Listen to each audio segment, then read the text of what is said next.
Panibagong araw, panibagong istorya ang pag-uusapan natin ngayon. Mga kwentong tiyak na tatatak sa atin. Kaya't ihanda na ang sarili sa mga pangmalakasang usapan dito sa Bawal Judgmental ka ba? Ano kayang kwento ang bubulaga sa mga Dabbercats natin? From Team Studio, Team Bahay, at Team Online.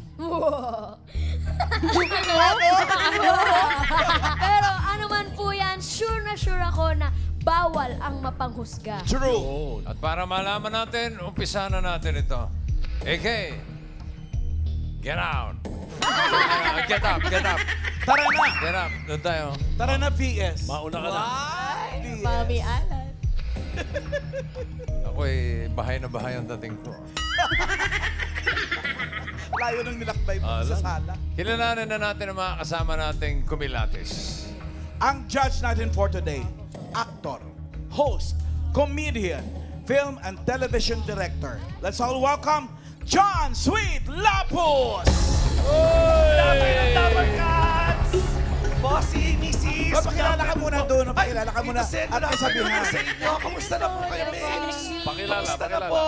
Hello mga Dabbercats, ako nga po si John Lapus, yes. Sweet pa rin po, matamis man sa inyong paningin, diabetic na din, thank you. Yes. Hi, Sweet. Kamusta? Ay, eto bossing, mapula pa rin ang hasang at kabuhok pa rin ni Chicky Hallman. Yeah. ang tanong, Sweet, judgmental ka ba? Ay, oo naman. Ever since. Kaya malamang matalo ako dito, hindi ko nga alam ba't ako gines. At least aminado, Kasi judgmental. napaka-judgmental kung tao ever since. Di ba, may showbiz talk show ko nung araw eh. Oo Dapat nga. judgmental ka pag showbiz talk show host ka. eh. oo. Importante yun. I-judge mo kaagad yung mga artista so that you could give your opinion. Eh pero pag ganito, simula nga itong ginawa niyo, napatunayan kong masama pala akong tao eh. Simula nung ginawa niyo itong bawal judgmental, ay, balik masama akong tao. Nako, Sweet, kahit masama ka, may tatanggapin ka kay Bossing. Ah, ito na nga. Ah, 30,000. Ano? Thank you, bossy. Galingan mo lang sa pagsagot, Sweet, ha? Pag-isipan mong mabuti dahil dito kapag nagkamali ka sa sagot, minus 10,000. Ay, sayang Agad. naman. Nako. Okay. Simulan na natin ang round 1. Sa round na ito, Sweet, may mga bisita tayong pwedeng maghatid ng swerte sa'yo. Kilalanin na natin sila, mga Dabbercats. Passwalk. Paswak.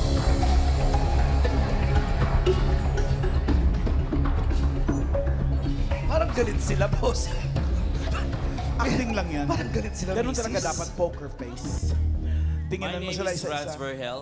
I'm from Mandaluyong City at naniniwala sa kasabihang hindi mo malalamang tama kung masaya ka sa ginagawa mong mali. Aba, teka. Ano may ibig sabihin? Teka. Pakinggan mo mabuti yan. Next! Hello po, I'm Dexter from North Caloocan City at naniniwala ako sa kasabihang pag umuutang, mabait, pag sinisingil, galit. Totoo yan, no? Rafael? Hi, good afternoon po. Ako po si Rafael. 44 years old from Valenzuela City. May kasabihan po tayo. Mahirap maging pogi. Nanliligaw ka pa lang, sinasagot ka na. Ay! Ay, naku naman. Ganun ba yun? Totoo ba yun? Kaya pala wala ka mapasagot. Nagpaplano pa lang ako, busted na eh. Okay. Sweet! Ano sa tingin mo ang istorya ng mga bisita natin? Ano sa tingin mo ang kwento? Sa kanilang pananalita at sa kanilang facial expression, ang feeling ko lahat sila may nangyaring parang na-hold up kahapon. Ang morbid naman ang naisip mo. Ganun yung dating sa akin eh. Or may pinagdadaanan. Iba-iba kasi itsura eh. So, O para mas makilates may itsura, bibigyan ka namin ng chance mas kilitisin. Tinginan muna. Dabbercats, tingin Okay. kay Sweet. Gentlemen. Rafael. Yan. Eye to eye. Baka may maramdaman kang kakaiba. hello, Rats. Ayan. Hi, Dexter. Fight na ako dyan kay Dexter. Rafael, hello. Okay.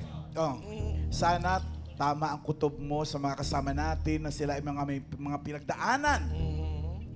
Good luck para sa round 1. Alamin na natin ang tanong. Ang tanong. Ang tanong.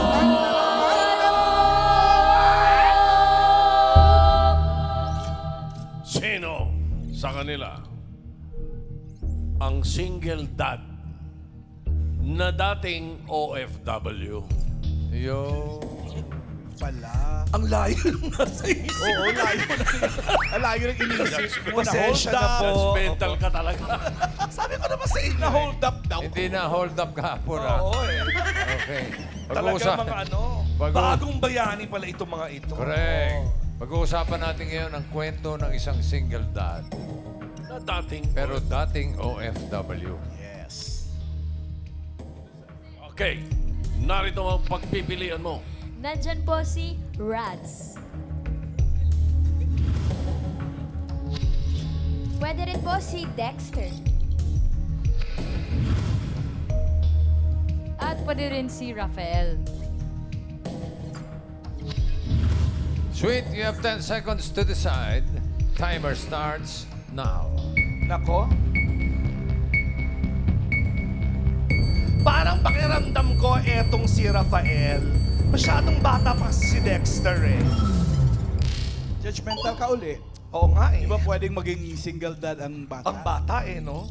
Na dating OFW. Oo eh. Sige, parang feeling ko kay Rafael ako. Pinagpipilian ko talaga bossing si Rafael tsaka si Rads eh. Si Ayaw mo Rafael talaga o si kay- Lance. Pero si Rafael ang pipiliin mo. Hindi ko man napili si Dexter, nasa puso ko naman siya. Yun. Is that your final judgment?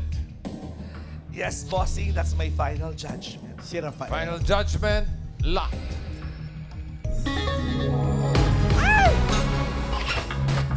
Napakahirap, Mariosep.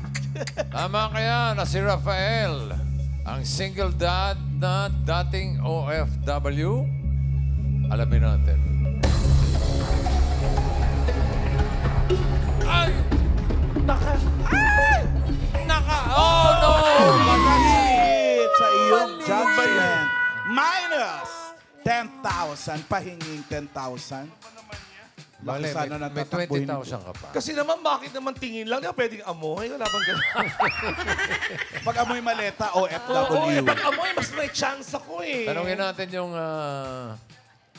Rafael. pinili niya. Hi, Sir Rafael. Sir Rafael, hinahanap po natin yung single dad na dating OFW. Kayo po ba ay dating OFW? Ay, hindi po. Pero kayo po ay single dad. Yes po. Paano kayo naging single dad? Sa makabilang bahay, bossing eh. Gwapo mong yan. Kailan nangyari? 14 years ago po. Medyo matagal na. Opo. Tagal na. Ilang po ang anak po ninyo, Sir Rafael? 4 daughters po. 4 daughters. Apat na Lahat Maria. po naiwan po sa inyo po? Yes po. Ilan taon na yung apat na... Yung eldest ko is 24, yung second 23, yung third 21, yung youngest ko 16. Naku, mga dalaga na. Opo.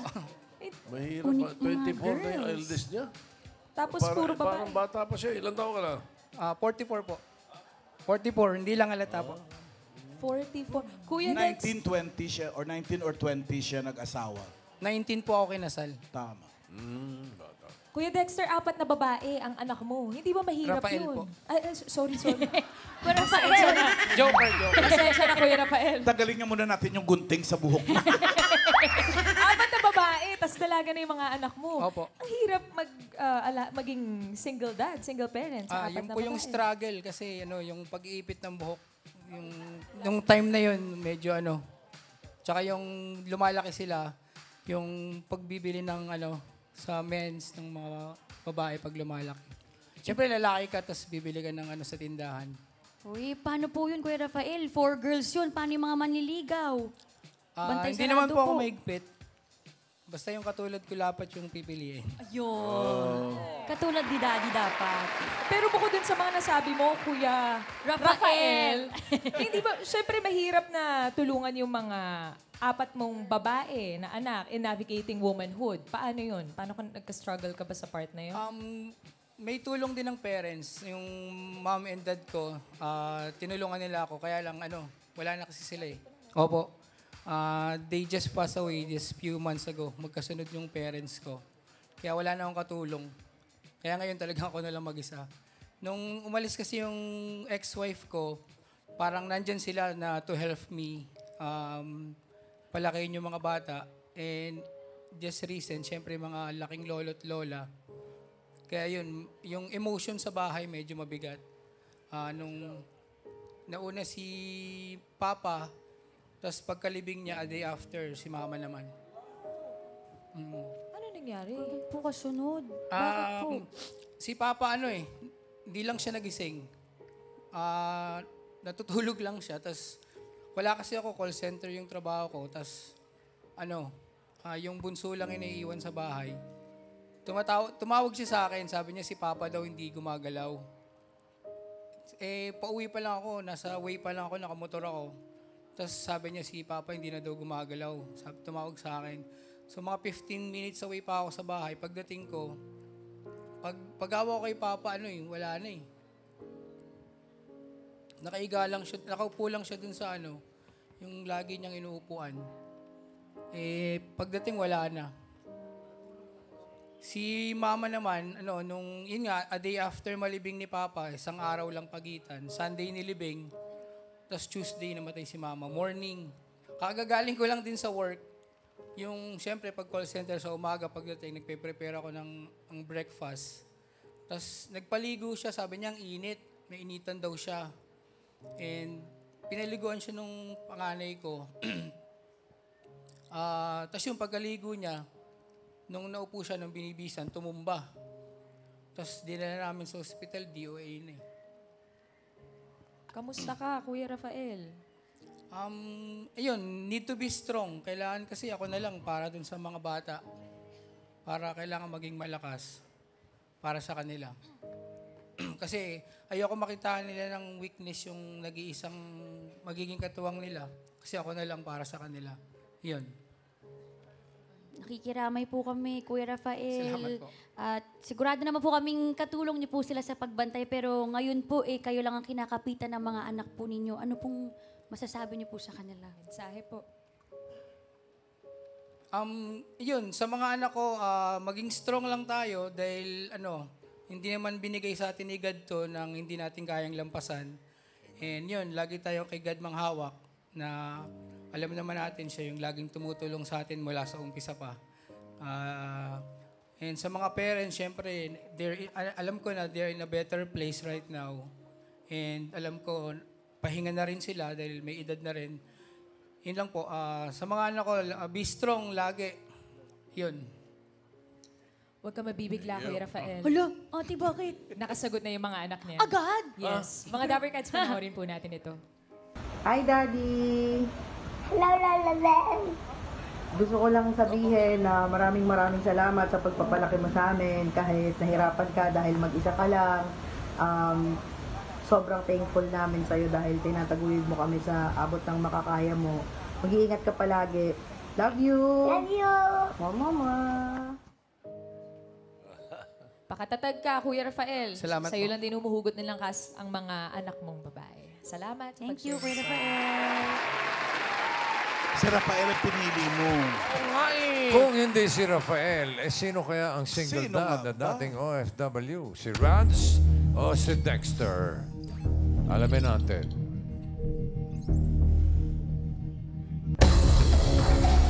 Dexter! Yung Sabi pala ko hindi na mo eh. pinipili. Si Ang Dexter pa yung iniwasan ko. Ang galing mo dun, ha? Sabi ko sa inyo eh. Si Dexter. Pala. Kuya Rafael. Mali! Ay, ano ba? Mali. Dexter! Kuya Dexter. Dati Ala, lumayas tuloy si Rads. Mamaya kakausapin ka namin, Kuya Rads. Kuya Dexter, kayo po ay single dad na dating OFW. Opo. Ilan po ang anak ninyo? Meron po akong 2 anak. Kambal po sila.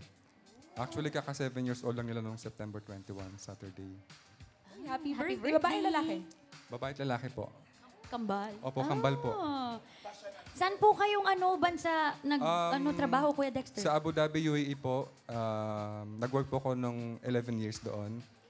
Tapos po, yun po, 11 years po akong naging OFW. Tapos umuwi na lang po ako dito dahil po sa asawa ko. Anong nangyari, Kuya Dex, sa asawa mo? Isang araw kasi biglang nag-chat yung misis ko dati. Sabi niya parang may nararamdaman siyang kakaiba sa period niya. Kasi malakas yung dugo. Sabi ko, sige, pa-check up ka. Pa-check up ka, sabi ko. Tapos nung nagpa-check up siya, parang may maliit na bukol na sa cervix niya. So sabi ko, sabi ng doktor, papunta na sa cancer. Sabi ko, magpa-second opinion ka. So nagpa-second opinion siya. Stage 1 na, cervical cancer. So, May yun nung 2023. Sorry po. 2022. May 2022. Tapos nung June 2022, umuwi po ako. Kasi gusto ko po, ako po yung kasama niya sa mga treatments niya. Kasi wala po may iwan sa mga anak namin. Sa side po ng misis ko. So, umuwi po ako dito, treatments, tomotherapy, chemotherapy, saka brachytherapy. Lahat po yun natapos in 6 months. So, bumalik na po ako ng Abu Dhabi. Nung nag-follow up, check up po, stage 3 na po yung ano niya. Stage 3 na agad. Stage 3 In po. 6 months? Tapos marami na pong affected area sa organs niya. So, yun yung kidney failure, kaya dinialysis siya. Twice siyang naoperahan sa tiyan niya dahil sa radiation yun sa mga ano. So umuwi ulit ako noon last week ng February 2023 kasi nakita ko sa mga pictures niya medyo parang nagde-deteriorate na yung ano niya. So umuwi po ako noon, walang ipon, wala lahat dahil kakabalik ko lang sa work noon 2 buwan pa lang ulit ako nag-work noon. Sabi ko, hindi ko katabi yung asawa ko. So, bumalik po ako noon. Sinamahan ko siya mag-dialysis. Pabalik-balik kami sa hospital. Tapos, nung April 3, sabi ko, uwi muna ako kasi wala akong tulog ng ilang araw na. Sabi ko, yung kapatid mo muna yung magbantay. April 3 ng gabi, sinabi na mababa na yung blood pressure niya. Pagka madaling araw noon, April 4, hindi ko na siya naabutan. So until now, parang nagre-regret ako na ba't puyat lang yung bakit ako umuwi. Kasi from the start ako yung kasama niya eh.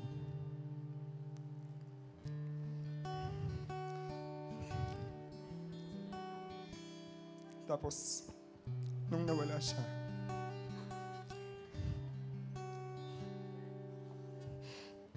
Last year lang din kasi nangyari. Fresh pa. last year po, yun yung regret ko na hindi niya ako kasama. Although, naisip ko rin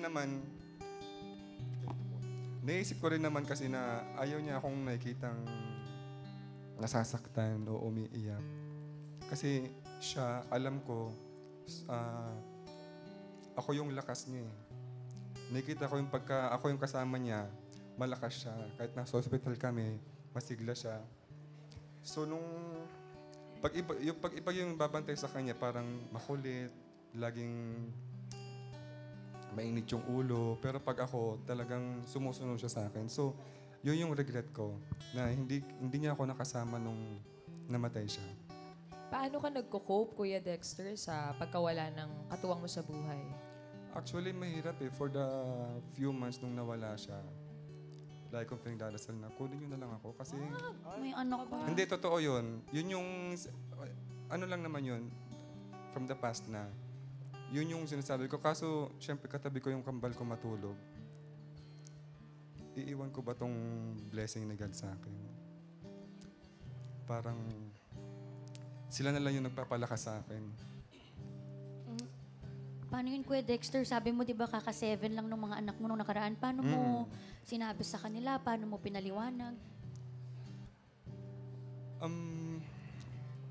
Alam naman po nila na wala na yung mami nila. Tsaka nung birthday nila, pumunta po kami sa sementeryo. Bali, doon sila nag-blow ng cake. Ganon po. Kamusta ka ngayon, Kuya Dexter? At kamusta rin yung mga anak ninyo? Kids. Okay naman po. Nasa bahay po sila ngayon. Grade 2. Ewan ko, nanonood sila ngayon. Shout out mo. Batiin mo, sigurado. Nakaabangin Hello, sa'yo Zach. ngayon, Kuya Dex. Zoe. Hello, I love you. Yung pag-alaga mo sa mga anak mo, Ayun po, sobrang hirap kasi from 11 years being OFW, parang biglang pumaligtad yung mundo ko eh. Kasi before, I'm a provider and now I'm a hands-on dad. So, first few months, struggle ko sa pagkawala ng wife ko and then struggle ko for being hands-on dad. Kasi nangangapa pa ako eh. Hindi ko masyadong kilala yung mga anak ko that time dahil nga malayo ko sa kanila. 11 years po kayo, no? Sa...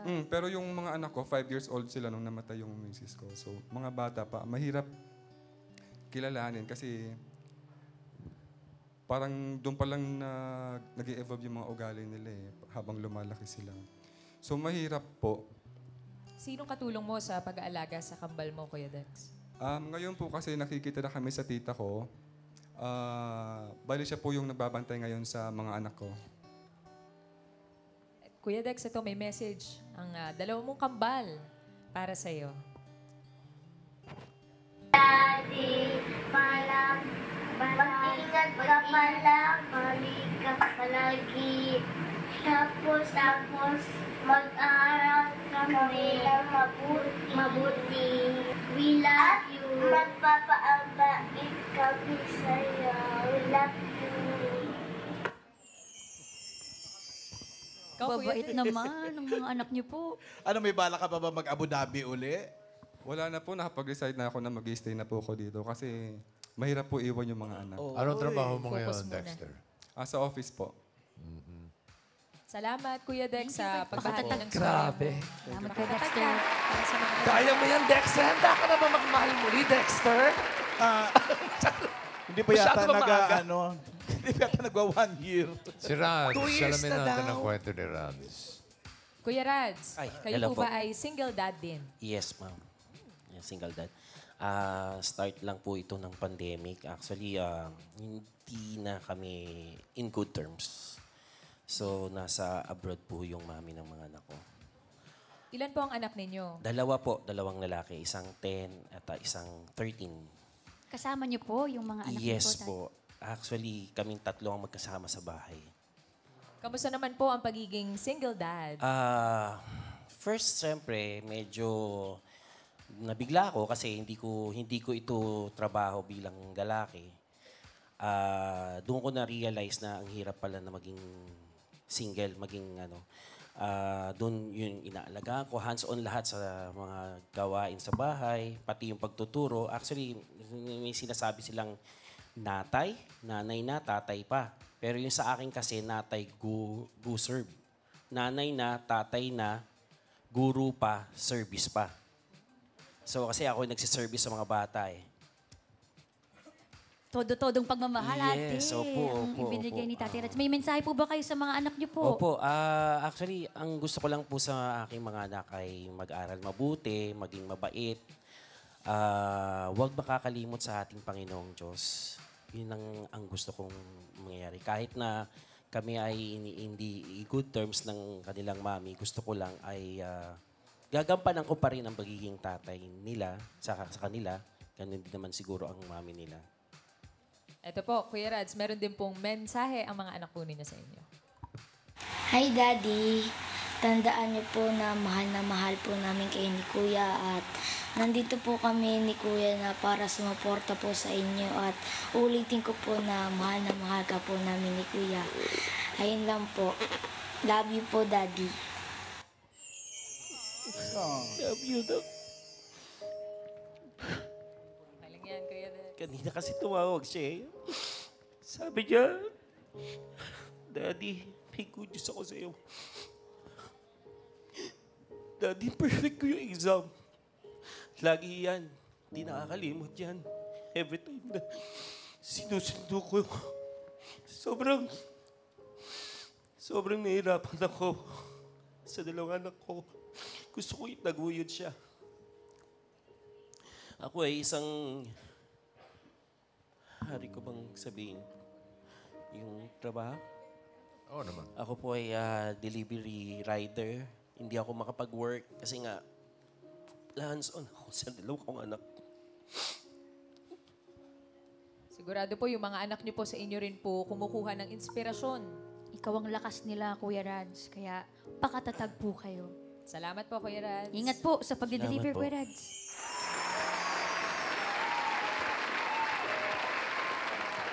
Maraming salamat sa mga Dabar Cats na nakasama natin ngayon at nagbahagi ng kanilang mga kwento. Thank you, sweet. Grabe, ba't sa ganito nyo naman ako ba't sa ganito nyo naman ako kines? Hindi ako nakapagsalita, natulala ako. May bala ka sana mag-comedy ng todo, no? Pasensya na sa mga single dad, huwag po kayo mag-alala. Kami po ni Alan kay single mothers naman po kami. Okay. Oo, Thank you. Pamangkin natin. Naantig ako talaga ng sobra. Salamat, sweet. At hindi biro maging magulang, extra challenge kung gagawin mo itong ng mag-isa. Pero bawal sumuko, laban para sa mga anak. Bukas, tuloy-tuloy ang kwentuhan na puno ng tuwa at saya at swerte. Dito lang sa